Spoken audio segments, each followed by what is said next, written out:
James Wines, this wine is next. This is from the producer Nik Weis. This is St. Urbans-Hof's Wiltinger Kabinett Riesling 2018 vintage. Stay tuned and I'll tell you about this wine.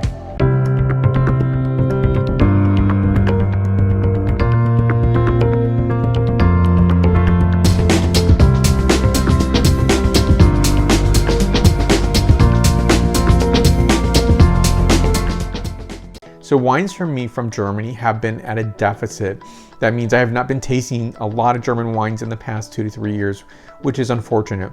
I definitely just need, hopefully at some point in the future, maybe 2021, 2022, that I can visit Mosel. That's where this wine is from. And it'd be fantastic to do so because I'm a huge fan of, obviously, Riesling wines, as well as a Pinot Noir, Pinot Blanc wines. I think they're just glorious from Germany, and I don't get a lot on my tasting table. So let me show you the label up close. I love, of course, the silhouette would be obviously the Riesling bottle. And so here is the label up close. I definitely love the very old-timiness, and just seems to, have that allure of Mosel and German wines in general. I think it's well done. Now here's a back label for you to look at here. This is a 9% ABV wine. This is a $19.99 suggested retail price point wine. So this wine is known as Wiltinger, which is in honor or name of the Wiltingen, which is a well-known village in the Saar Valley. So I think to me, to be tasting wines like this is, so this is October 2020. So I very much enjoy Mosel wines and German wines in general year round. But for me, the specialness is the Riesling for the cooler times of the year, the autumnal as well as the winter season, because I think they just pair so well with the rich foods that you'll be serving.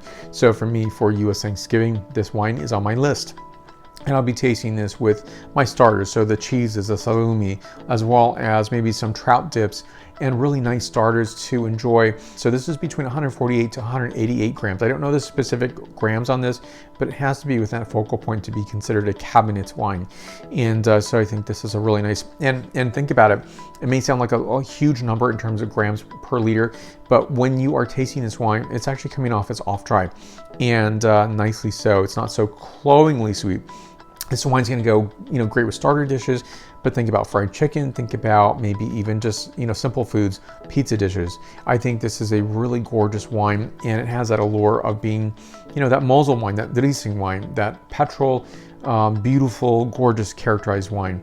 So here we go first. I'm going to tell you first about some of the vinification notes. So I do understand this is organic fertilizers are utilized to optimize the soils, and they do thin out the leafing, and so there's a lot of vineyard management that goes into this wine itself. So this wine definitely receives a lot of attention in terms of vineyard management, organic fertilizers, thinning of leaves, so making sure that you have just the right cropping as well as a lower yield per hectare.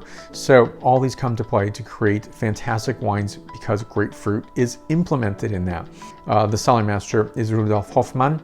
So the Riesling grapes are, once picked, are gently crushed, then left to rest with the press for up to 3 hours. So it's going to really lock in some contact with the berry skin.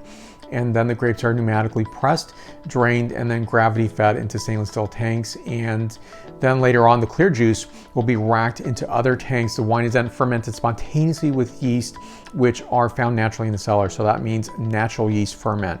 And I think it's a really nice touch, and that really speaks volumes of, just beauty of the wine itself. Not everybody does that. Not everybody can. And some people who do choose to do that, I think really make an exceptional wine.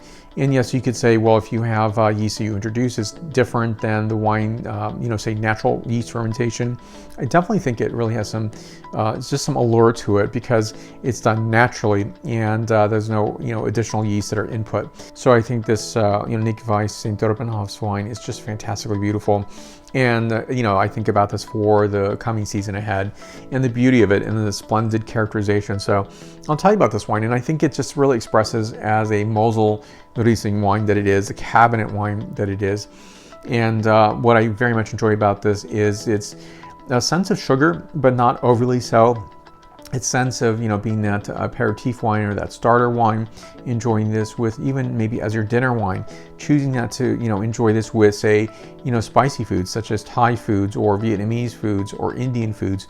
You could also try this with Mexican, but also dishes you want to serve this with, such as fried chicken or maybe pizza. Maybe this is a beginning course in Thanksgiving, US Thanksgiving, trout dips, or maybe you want to serve this with crab. There's a lot of things that's very, very nicely done. It's sophisticated and beautiful. Our delicate, crisp heirloom apple. The petrol notes are just so alluring and beautiful and just very delicate. A bit of common pear notes and almond. Next, the palate characterization.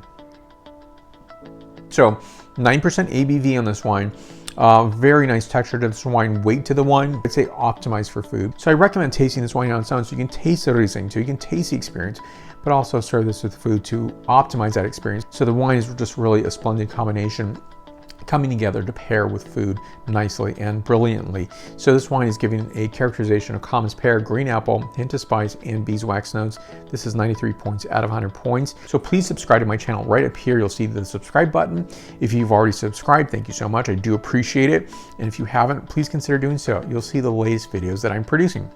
So let's connect on the social medias of Facebook, Twitter, Instagram, LinkedIn, and WordPress. And definitely give a look out for me there, as well as my podcast on Apple Podcasts, Stitcher, Spotify, and iHeartRadio. Think about German wines for this season ahead. I think this is a fantastic wine. It's inexpensive. It's a value price point wine, by the way, so it's under $20.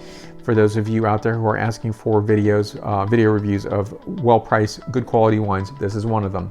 So again, 93 points out of 100 points. Stay connected, and I'll see you very soon in the next video. So thank you for watching. I'll see you soon. Prost.